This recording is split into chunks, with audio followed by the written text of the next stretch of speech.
Hello everyone, welcome back to channel myself Parth, you watching Parth PCP. आज मैं आपको बताने वाला कौन सी 15 मिस्टेक है जिसकी वजह से मेरा सिलेक्शन नहीं हो पाए। जो जो गलतियां मैंने बार बार की और वो गलतियां आप वापस ना करें।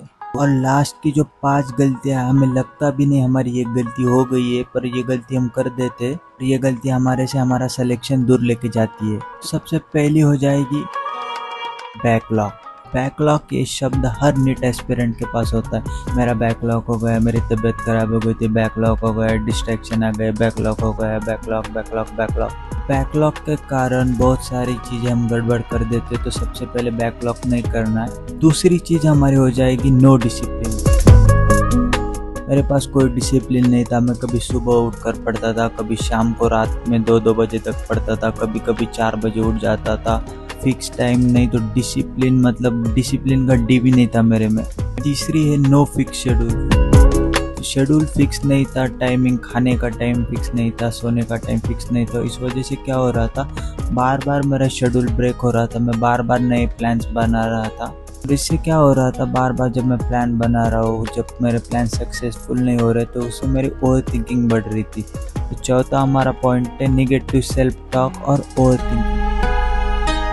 क्योंकि शेड्यूल फॉलो नहीं हो रहा था, मार्क्स कम आ रहे थे, मिस्टेक ज़्यादा हो रही थी, तो ओवर थिंकिंग बढ़ जाती है। नेगेटिव सेल्फ टॉक उससे मैं बात करता था कि अब अगर मेरा नहीं हुआ तो क्या होगा, मेरा सिलेक्शन नहीं हुआ तो घर वाले क्या बोलेंगे, रिश्तेदार क्या सोचेंगे, दोस्त क्या बोलेंगे।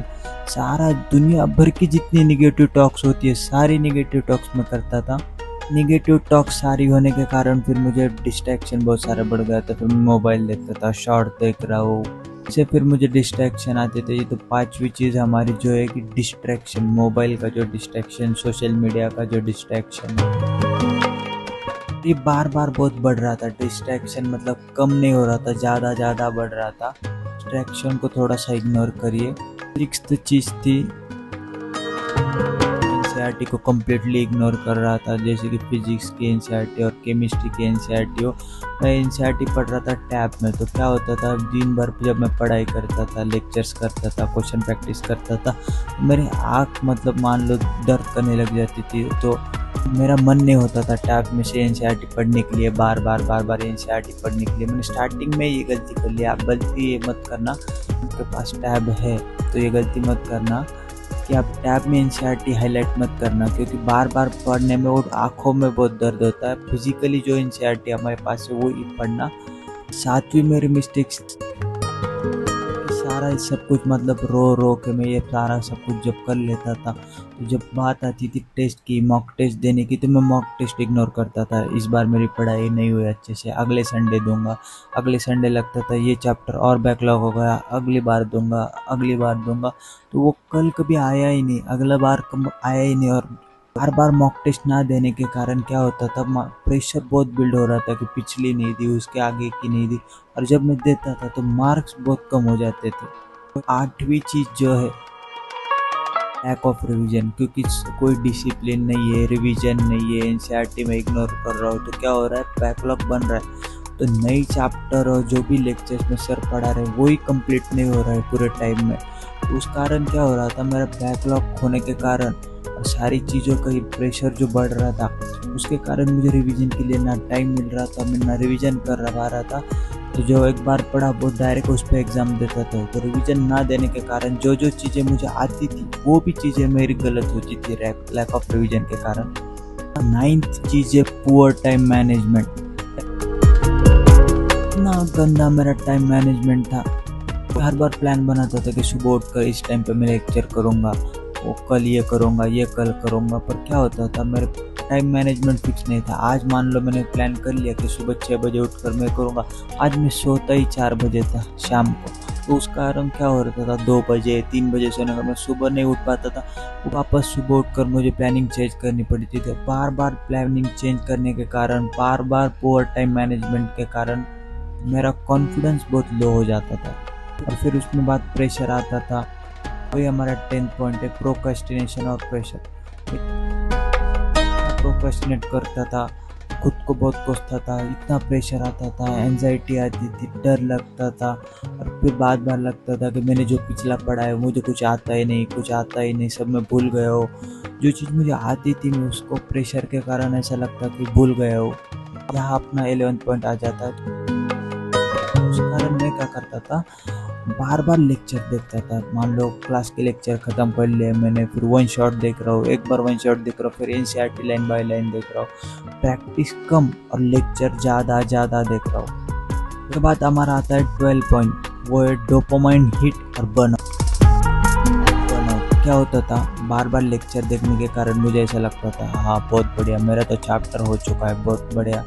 जब मैं प्रैक्टिस करना था तो क्या होता था, मेरे क्वेश्चन सॉल्व नहीं होते थे। मेरे अच्छे से क्वेश्चन अगर सॉल्व नहीं हो तो मुझे ऐसा लगता है छोड़ दो यार, मतलब ये मेरे लिए नहीं है, कल करेंगे, कल क्वेश्चन सॉल्व करेंगे। उस कारण क्या होता था, मेरी पहले से ही आदत है, जो कि मेरा आज का 13 पॉइंट है, OMR प्रैक्टिस।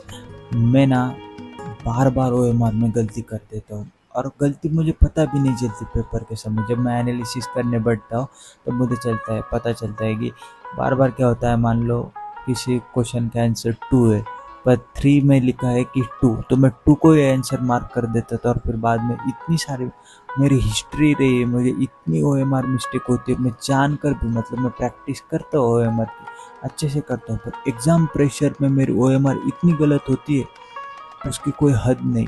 तो OMR प्रैक्टिस पे आपको बहुत ध्यान देना चाहिए। चौथा पॉइंट है हमारा लेस क्वेश्चन प्रैक्टिस और इग्नोरिंग PYQ, और ये मोस्ट इम्पोर्टेंट पॉइंट है, क्योंकि क्या होता था, बार बार लेक्चर देखने के कारण डिसिप्लिन नहीं है, कुछ नहीं है, टाइम मैनेजमेंट अच्छा नहीं है, एनसीईआरटी इग्नोर कर रहा हूँ, डिस्ट्रैक्शन बहुत ज़्यादा है, तो उसके कारण मुझे क्वेश्चन प्रैक्टिस के लिए ज़्यादा टाइम नहीं मिलता था और मैं PYQ को इग्नोर कर देता था। मान लो पहली बार मैंने अच्छे से सारे PYQ कर लिए, दूसरी बार करने में मुझे क्या होता था, आंसर लर्न हो जाते थे, तो मुझे लगता था इसका तो आता है, इसका तो आता है, और फिर बात लास्ट में जब एग्ज़ाम बहुत क्लोज आती तो मुझे ऐसा होता था इसका आंसर आता है पर स्टेप्स याद नहीं आ रही है। मान लो कोई क्वेश्चन है, इसका आंसर, फिजिक्स का एग्जांपल लेते, इसका पता है 45 डिग्री एंगल आंसर है, पर कैसे निकालना है वो याद नहीं आता था। फिर बाद में प्रेशर इतना बढ़ जाता, एंजाइटी इतनी बढ़ती थी, मुझे लगता था मैंने कुछ पढ़ा ही नहीं साल भर। तो मेरा एक मानना है कि PYQ को इग्नोर करना नहीं चाहिए, क्योंकि जिस तरह से अब पेपर बन रहा है, कभी फिजिक्स हार्ड आ रहा है, कभी केमिस्ट्री हार्ड आ रहा है, बायो तो इजीली, मतलब बायो इजी आया दोनों पेपर में। PYQ मुझे लगता है मस्ट है, इग्नोर नहीं करना चाहिए, बार बार स्टेप्स प्रैक्टिस करनी चाहिए। आंसर लगभग सबको लर्न हो जाते हैं जो सॉल्व करता है।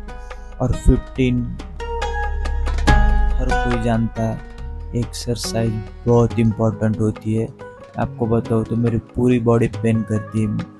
मेडिटेशन बहुत इम्पोर्टेंट है। और बॉडी में क्या होता है, एक अलग तरह का पेन है, मतलब ज़्यादा देर बैठने के कारण, साइटिका का कारण ही मेरे जो राइट लेग है वो पूरा बहुत दर्द करने लगता है और ज़्यादा देर में बैठ नहीं पाता हूँ। तो मुझे लगता है एक्सरसाइज बहुत इम्पोर्टेंट है, और एक्सरसाइज करने के कारण हम अच्छे से पढ़ाई पर भी ध्यान देंगे। इस बार मैं बहुत अच्छे से सारी ये जितनी भी गलतियाँ मैंने की है, सारी गलतियों को मैं इस बार वापस ना करने की पूरी कोशिश करने वाला हूँ।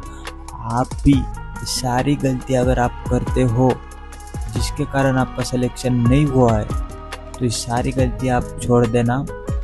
इसके सिवा कुछ आप गलतियाँ करते हो जो मैंने यहाँ सारी बताई है 15, इससे सिवा कुछ अगर आप और गलतियाँ करते हो तो आप कमेंट सेक्शन में बताना, ताकि मैं भी और जो भी ये वीडियो देख रहा है वो कमेंट में आके पढ़ पाए, उसको भी पता चले कि हाँ ये गलती मैं कर रहा हूँ, मुझे पता नहीं था भाई पर ये गलती है। तो साथ में मिल के पढ़ेंगे, साथ में 2027 का पेपर देंगे और साथ में पढ़ेंगे। Thank you.